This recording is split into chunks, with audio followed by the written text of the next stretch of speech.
Bienvenidos a un nuevo capítulo del curso de elasticidad. A continuación, desarrollaremos la función de Airy aplicada a la elasticidad bidimensional. La función de Airy fue desarrollada por Georges Vidal-Airy, un reconocido científico inglés que se dedicó principalmente al área de la matemática y la astronomía. Fue así que en la actualidad un cráter de la Luna y un cráter de Marte llevan su nombre. Y desarrolló su actividad principalmente en la Universidad de Cambridge y en las academias de ciencias tanto de Inglaterra como de Suecia. La función de Airy básicamente es una forma, un método denominado semi-indirecto para solucionar las ecuaciones diferenciales que surgen, digamos, del estado plano de tensiones. Estas ecuaciones, como hemos visto, tienen otras formas numéricas de resolverlas, pero en este caso lo que vamos a ver es un método analítico de resolución. Como todos sabemos, cuando la ecuación del estado plano, cuando el peso propio en la dirección X y en la dirección Y son constantes, es decir, nos encontramos en la superficie de la Tierra, tiene la forma esta, expresada, digamos, en términos de nx, ni y nxy, siendo estas fuerzas por unidad de longitud que se encuentran actuando sobre el plano xy. Nx es la tensión en la dirección x, ni la tensión en la dirección y nxy es la tensión tangencial actuando en el plano xy. Recordemos que estas nx, ni y nxy surgen de integrar las tensiones en el espesor de la placa, dado que se supone que hay una distribución uniforme de las tensiones alrededor del espesor. En particular, estas ecuaciones surgen luego de analizar dos ecuaciones de equilibrio, una en la dirección X y otra en la dirección Y, que son las ecuaciones 1 y 2 que se presentan. En este caso, digamos, tenemos aquí la presencia X, el peso propio en la dirección X, e Y, la componente del peso propio en la dirección Y. A partir de estas ecuaciones es que es posible realizar el análisis que hizo Airy y adoptar una función de tensiones o función de Airy que va a permitir resolver el problema. Entonces, si tomamos por ejemplo la ecuación 1 y a esta ecuación 1 la derivamos una vez respecto de x, la expresión que me quedará será la siguiente: derivada segunda de nx respecto de x dos veces, más la derivada segunda de nix respecto de x respecto de y, más 0, al considerar que x es una constante, el peso propio en la dirección x es constante, igual a 0. De aquí surge entonces que la derivada segunda de nx respecto de x dos veces es menos la derivada segunda de nix respecto de x y respecto de y. Si tomamos la otra ecuación de equilibrio y la derivamos una vez más respecto de y, me quedará la siguiente expresión: derivada segunda de ni respecto de y dos veces, más la derivada segunda de nix respecto de x respecto de y, más 0, igual a 0, dado que y, el peso específico en la dirección y, es una constante. Y aquí surge entonces que la derivada segunda de ni respecto de y dos veces es igual a menos la derivada segunda de nix respecto de x respecto de y. Si observamos los segundos miembros de ambas expresiones son iguales. Por lo tanto, también lo serán los primeros miembros entre sí de ambas expresiones, resultando de esta manera que la derivada segunda de nx respecto de x dos veces es igual a menos la derivada segunda de nix respecto de x respecto de y es igual a la derivada segunda de ni respecto de y dos veces. Y aquí es donde Airy propone entonces que estas tres igualdades son iguales en realidad a la derivada cuarta de la función de y respecto de x dos veces respecto de y dos veces. Es decir, tenemos aquí lo que se denomina una función f o función de tensiones, que ya vamos a ver las características que tiene. De tal manera entonces que, planteadas estas igualdades, puedo ahora hacer el camino inverso y obtener cuánto es el valor de nx, cuánto es el valor de nix y cuánto es el valor de ni, resolviendo, digamos, las integrales respecto de la expresión que tenemos escrita en términos de la función de Airy. De esa manera, entonces, Si yo integro dos veces a la expresión de la función de Airy respecto de x, me va a quedar que nx es igual a la derivada segunda de f respecto de y dos veces. Me va a quedar que ni, integrando dos veces esta expresión respecto de y, me va a quedar que es igual a la derivada segunda de f respecto de x dos veces. Y si hago lo mismo con nxy, me va a quedar que nxy es integrado una vez respecto de x, otra vez respecto de y, me va a quedar que es menos la derivada segunda de f respecto de x y respecto de y. Esta es entonces conocida la función f, que ya vamos a ver cómo tiene que ser la función f.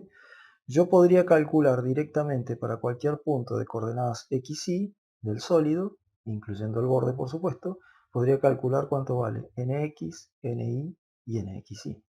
Como hemos visto entonces, nx, ni y nxy tienen estas equivalencias o están relacionadas de esta manera con la función de Airy.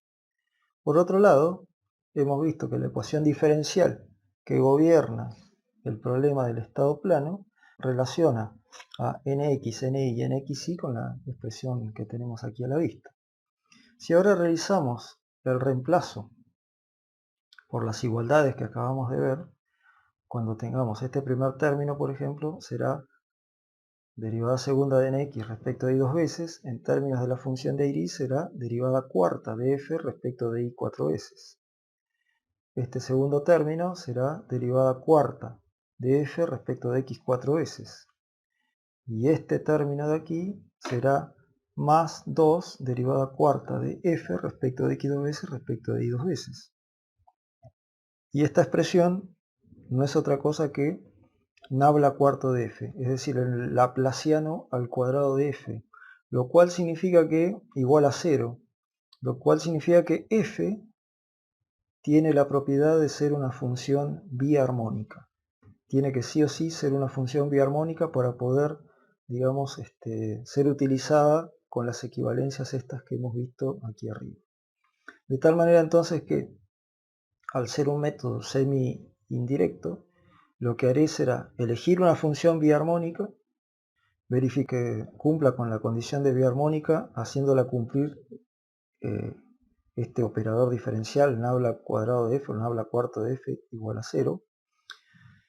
Y una vez que cumpla con esa condición, entonces estaré en condiciones de calcular cuánto vale nx, ni y nxy. Y compararé los nx, ni y nxy que me da sobre el borde para ver si cumple, digamos, con las condiciones de borde de mi problema. Pues de allí, digamos, el hecho de que esto sea un método semi-inverso.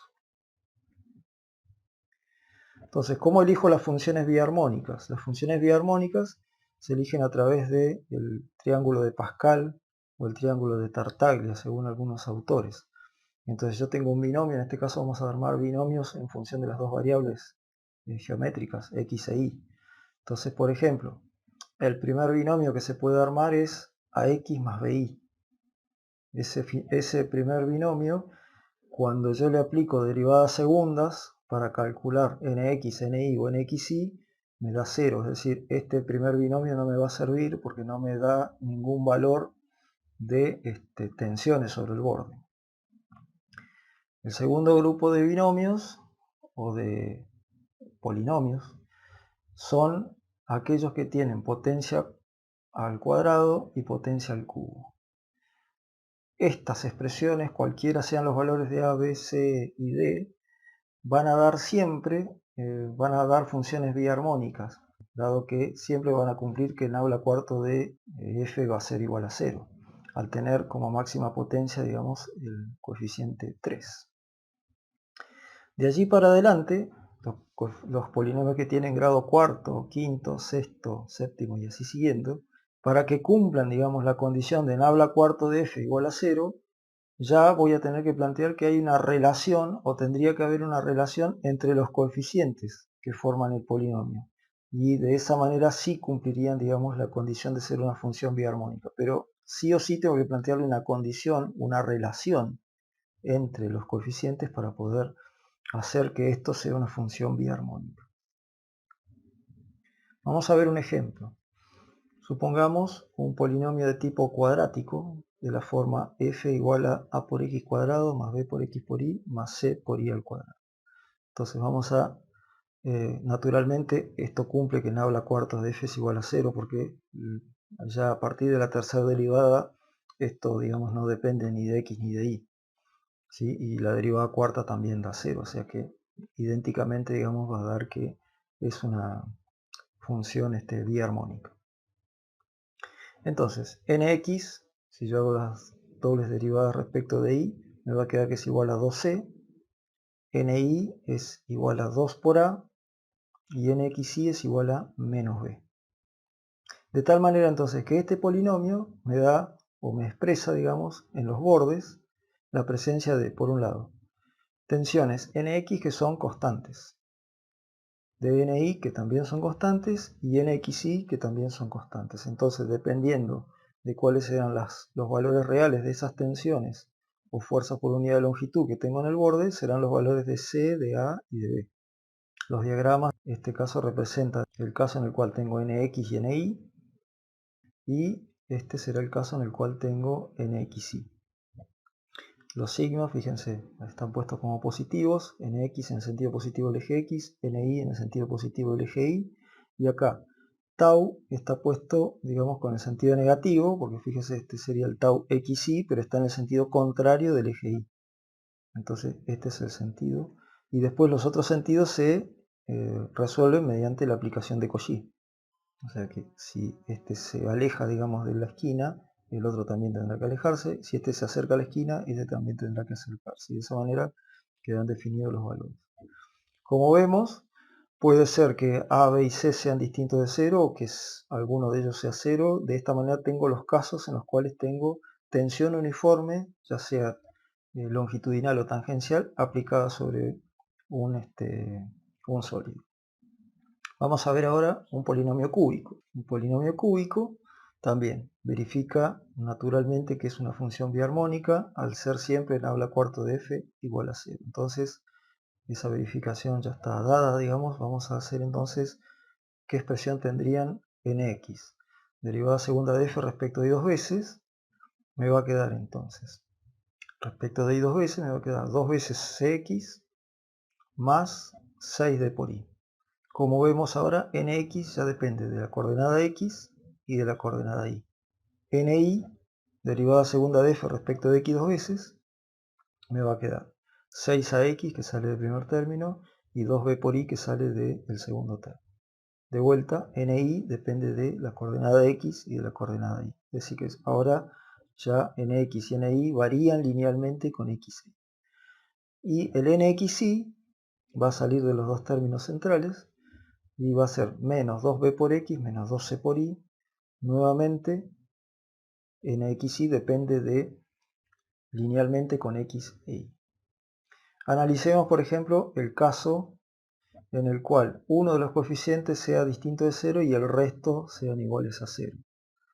Por ejemplo, d distinto de 0.